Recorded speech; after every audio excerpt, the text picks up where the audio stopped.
When I published my last legacy piece tier list for DC Dark Legion, I mentioned that I was working on a different format for the tier list, and I have finally developed what I think is a much better format for it.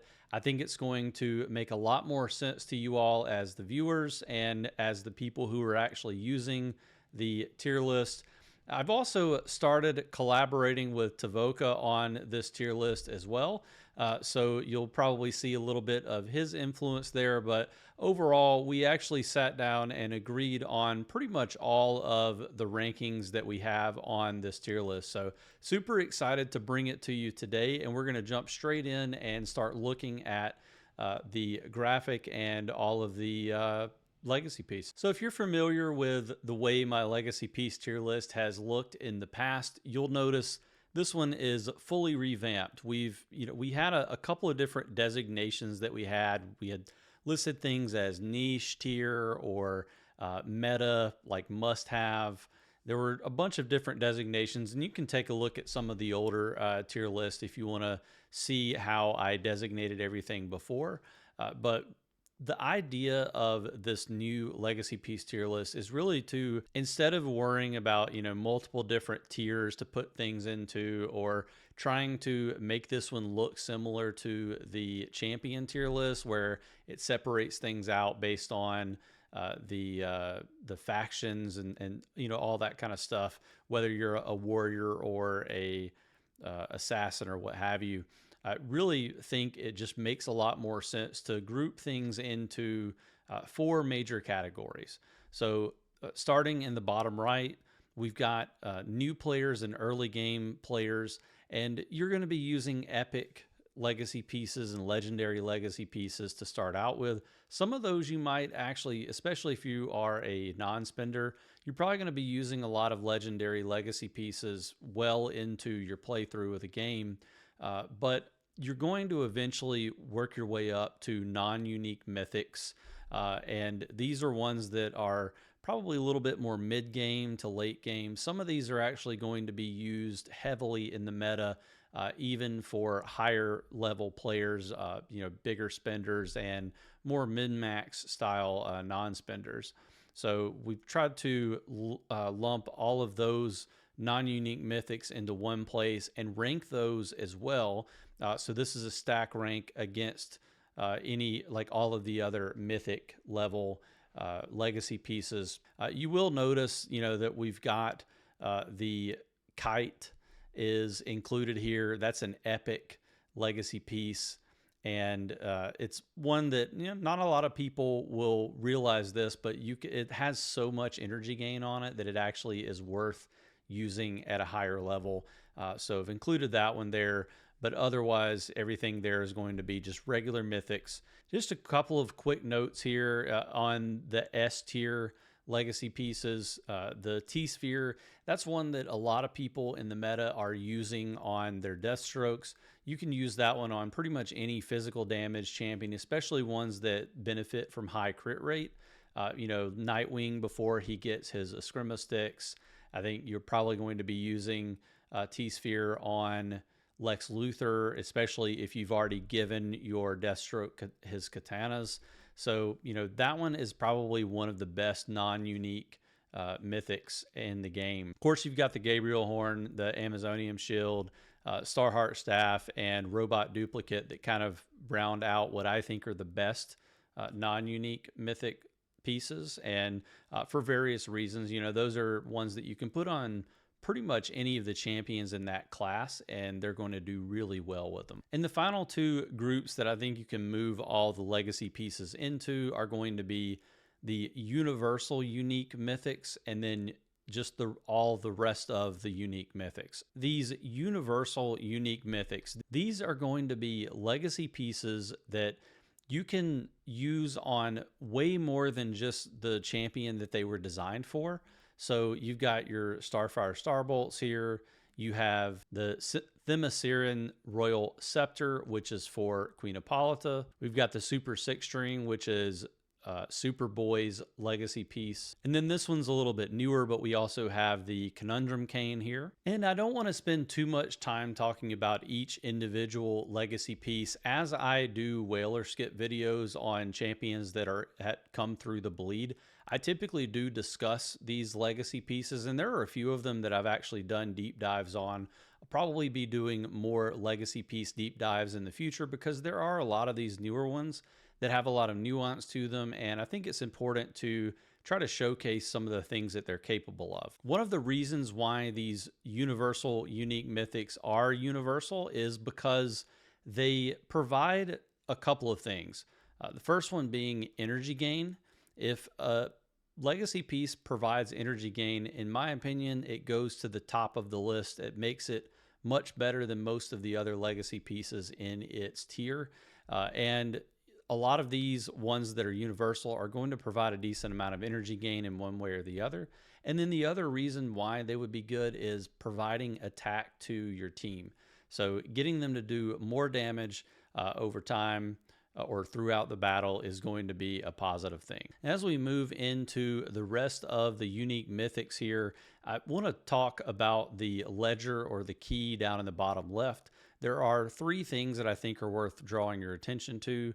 The first one, we'll work our way from the bottom to the top. You'll see the magic eye there. And I just want to point out that these unique legacy pieces, they cost 200 magic eyes a piece. And that's just to own it, not to mention the fact that you're going to be spending more magic eyes to upgrade it. And so it's very difficult for a non-spender to get more than 2 or 3 of these in the first 6 to 8 months that they're playing the game. And that's probably a little bit of a stretch, so especially if you're wanting to upgrade a legacy piece to 5 white stars or 5 blue stars. It's going to take even more time and energy, and you really have to be in a top league to even get there. So it's really important that you pick, a couple of these legacy pieces to get your hands on, and you really want to make sure that you're getting legacy pieces for your main team that you're going to be fighting with in Meta Brawl, 3v3, ship combat. The team that you're building your roster around, that's where you want to go. And it's also probably important for non-spenders to go after these universal pieces as well. Maybe try to get one of those in your account because I do think that that's going to provide you a lot of value. And the next item here, and this is kind of new for this legacy piece tier list, is the crown.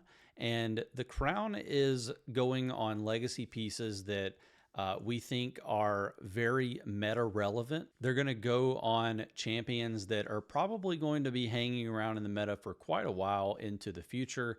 And I think they're pretty safe bets. They're also going to be incredibly helpful for the specific champion that you're putting them on. So, that's kind of the reason why we chose this. Those universal pieces, not only are they good on multiple champions other than the one that they were built for, but they go really, really well with the one that they were built for as well. And then we've got 3 of these here in the regular unique mythic pool that just pretty much you have to have that legacy piece for that champion to see its full potential. And when you do put it on, it's just going to be night and day, the difference. Sinestros I would point to over all the other ones really in a lot of ways because the ring just takes him to a completely different level. And Sinestro is a little bit more affordable than Death Metal Wonder Woman, but I would be remiss if I didn't mention her legacy piece as being top tier as well. One that I do think probably feels a little bit left out here is going to be the antlers for Swamp Thing. I do think, number one, it's the best aesthetic for any champion when you add that on. It makes them look really cool with the horns and the wings, but also just a really amazing legacy piece. You have to have this legacy piece for Swamp Thing to work well, but it's also one of those where you really just need to throw 5 white stars onto it, and then you can kind of leave it there. Not really much reason to upgrade it past that. So just didn't quite, in my opinion, make it to the point where it was kind of a top of meta pick. but definitely still good nonetheless. I think the only one that probably there was a little bit of contention in terms of the discussion was Mistress, which is Artemis's axe.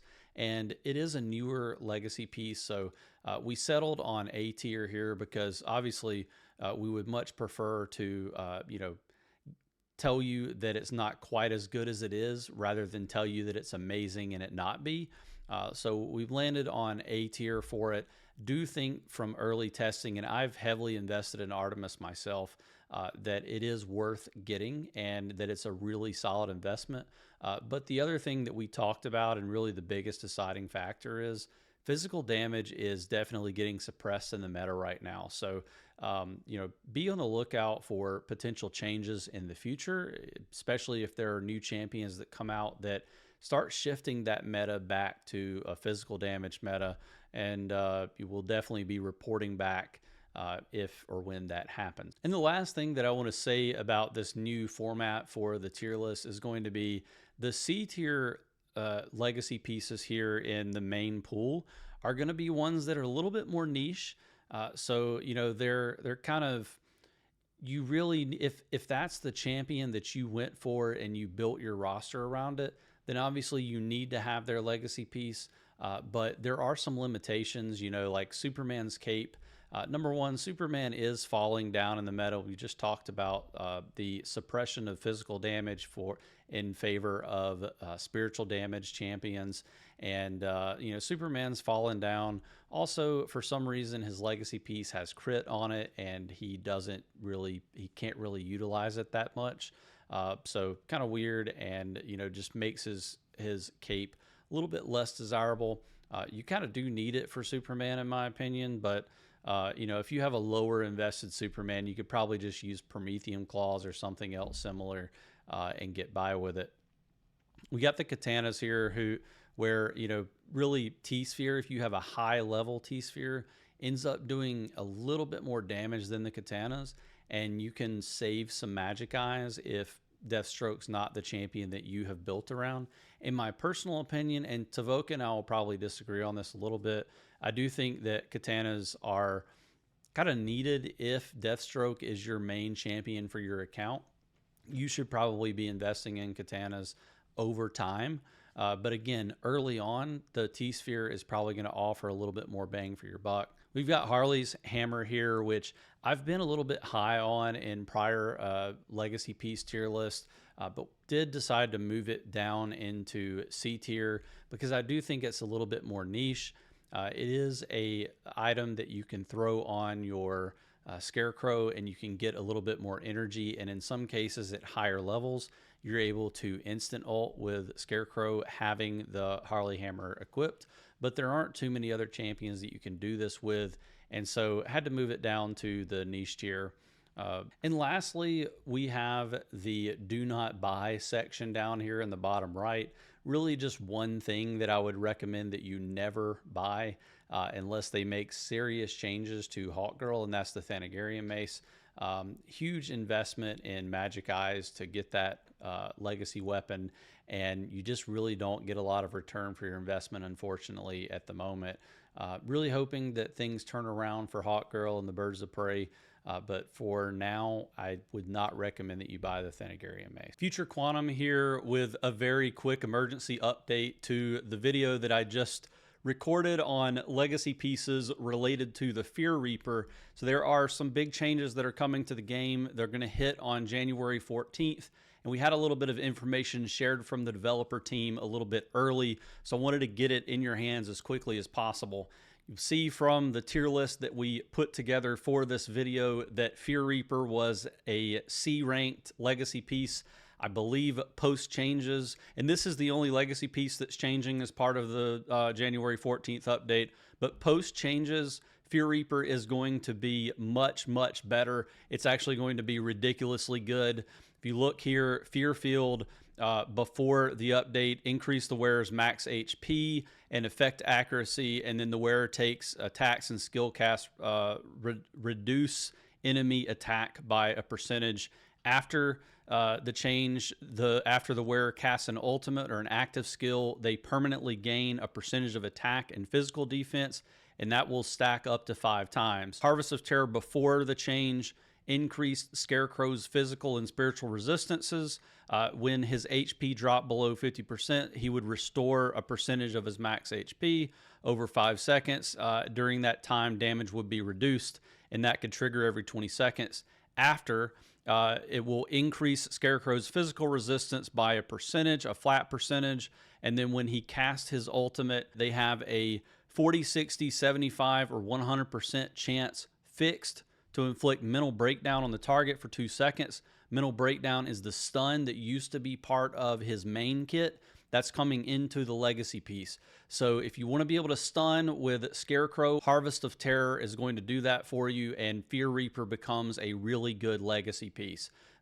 Stay tuned for more information. I will be putting out a video on all the changes in the game as soon as I can put it together for you. And that's going to close out this video on the legacy pieces for DC Dark Legion for January 2026. I'm really excited about this new format, but let me know in the comments below what you think of the new legacy piece tier list, whether you have any disagreements or any questions about it. I'm curious to get your thoughts, and obviously we'll take those pieces of feedback, and Tavoka and I will work on making it even better for February. If you haven't already done so, make sure that you are looking at Tavoka's content over on the official Discord. I think you also post pretty heavily on Reddit, so you can find his information over there too. A lot of very helpful pieces of content that are being put out, and he still manages his spreadsheet on the game. So a lot of helpful information there that's just being pulled directly off of the game and typed in. So, make sure that you have that favorited if you'd like to have that as a reference too. If you enjoyed this video, make sure you hit the like button and subscribe to the channel. It will definitely help out with the algorithm. And as always, we do have channel memberships available if you want to go that route. We've got a members only section over on the Discord, and looking at a few other ways to offer some value to members, including moving roster reviews over to memberships, but just something that I'm testing out for right now. Appreciate your time, and I hope to see you in the next video.